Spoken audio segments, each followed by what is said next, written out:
What explains the BJP's victory, and it is a historic victory, which is what is going to be analysed by us right now. Let me quickly introduce my guests. I'm joined in by Shehzad Poonawalla, who, as we all know, is the spokesperson for the BJP, Mahima Singh, who is the spokesperson for the Congress, also Professor Madhav Nalapat, who is a senior journalist. Many thanks to you, ladies and gentlemen, for joining me. Shehzad, first of all, of course, a congratulatory note goes out there for you and your party.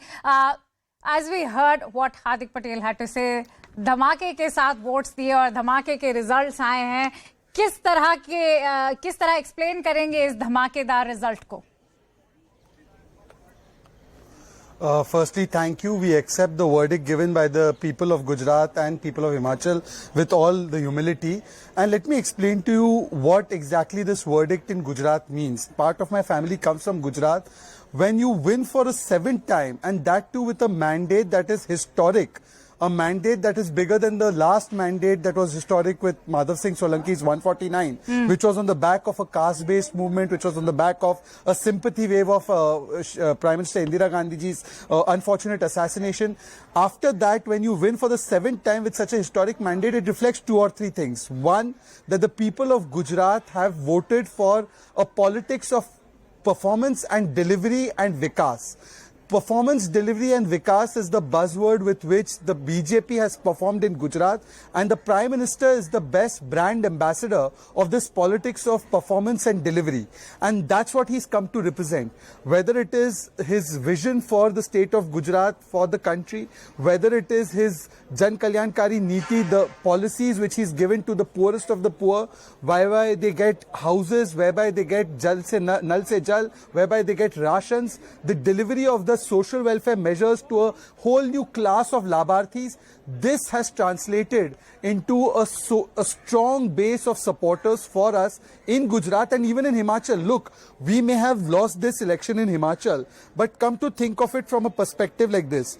In Gujarat, we have swept. The Congress is absolutely decimated. It had a 42% vote share. It's down to 26-27%. In Himachal, we are just 1% behind.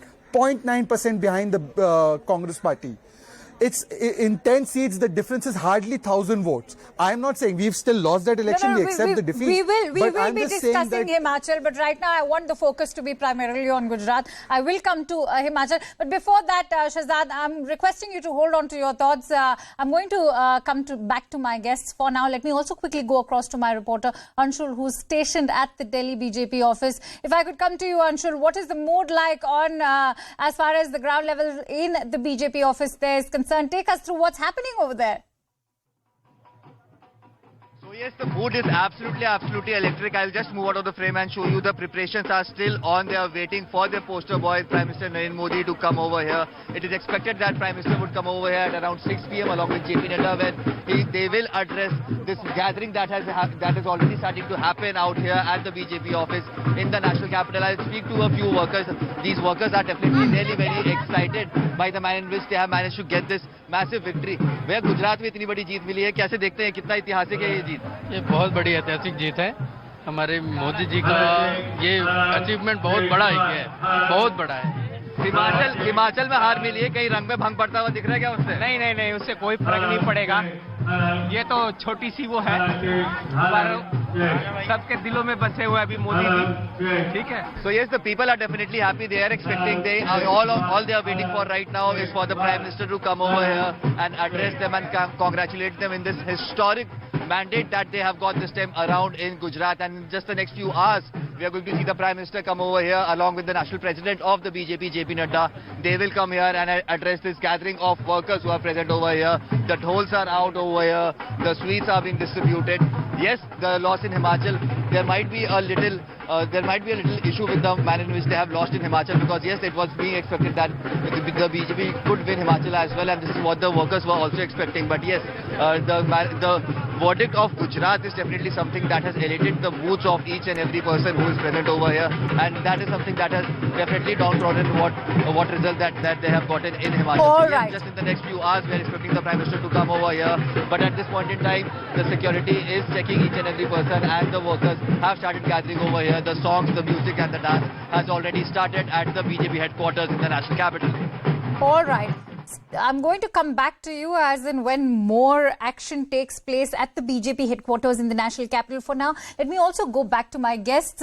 Mahima Singh, if I could come to you, there's also talk as far as Gujarat is concerned about how the vote share for the Congress party compared to how the performance was, which was a pretty good performance if one were to look at 2017, is now being compared to how the vote share has in fact shrunk in the year 2022. What was it that caused this debacle? Do you think it is also the failure to have kept the tribal belt under your control, which of course has been known to be a stronghold for the Congress party, and that this time has gone to the BJP? Good, Kanksha, and thank you for having me here. Nida Fazli Sahab has said, मैदान की हार जीत तो किस्मत की बात है, जी है किसके हाथ में तलवार देखना. So victory and defeat are two sides of the same coin. right. We accept the public's mandate wholeheartedly, and we bow down to what the public has decided. Yet, we heard multiple times the public say, the voters say that there are local issues, yet we'll vote for the Modi factor. So what you just asked me, you see, another saying that I'm reminded of is desperate diseases call for desperate remedies. You see, there's a bubble of complacency that the BJP has falsely created for the people of Gujarat. It has been there for the past 3 decades, yet a Morbi happens. Yet, a drug gate happens. Thousands of crores of drugs land on the ports there and nothing is done. Crimes rise. There's a huge revenue deficit. The CAG keeps on warning the state. What is the bubble of complacency are you talking about? Because, as far as complacency that could have perhaps been explained was what happened during post-COVID times. Vijay Rupani was facing a lot of flack for it, and the government took action. They replaced him with the Bhupendra Patel, right? Well, so they did. And of course, there has been a rebel factor also there. But if they did not have to maintain that bubble of complacency, then the Prime Minister himself and a whole array of ministers would not be away from their offices in Delhi where they are supposed to be, making policies. No, but you have to understand that is also the Prime Minister's home state, right? A state that he was also the CM phase 4. So be it. We heard Ravinder Jadeja in a video a couple of days back when he said कि अगर हम जीत गए तो Bharatiya Janata party के विकास के लिए काम करेंगे, पार्टी के विकास के लिए काम करेंगे. That is what the BJP is about. The Prime Minister, what the BJP cadres identify with him is more as as their own leader, that he's their brand ambassador, he's their poster boy. But then what about those Indians who are relying upon him, for being their Prime Minister? As my Prime Minister, I would like to see him working towards the nation's interest more. He doesn't question a China that's intruding. All right. No, we are talking about Gujarat. Let's not go to China. And I think that's a foreign policy which has been very well outlined by India's External Affairs Minister. As someone who covers foreign policy, I can vouch for that.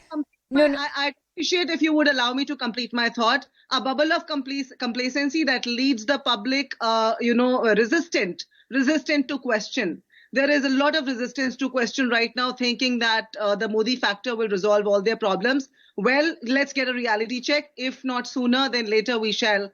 I hope we get it sooner. Professor Madhav Nalapat, do you think this is a mandate or as far as the persona of Prime Minister Narendra Modi is concerned, or the development that's been done in the past decades and is also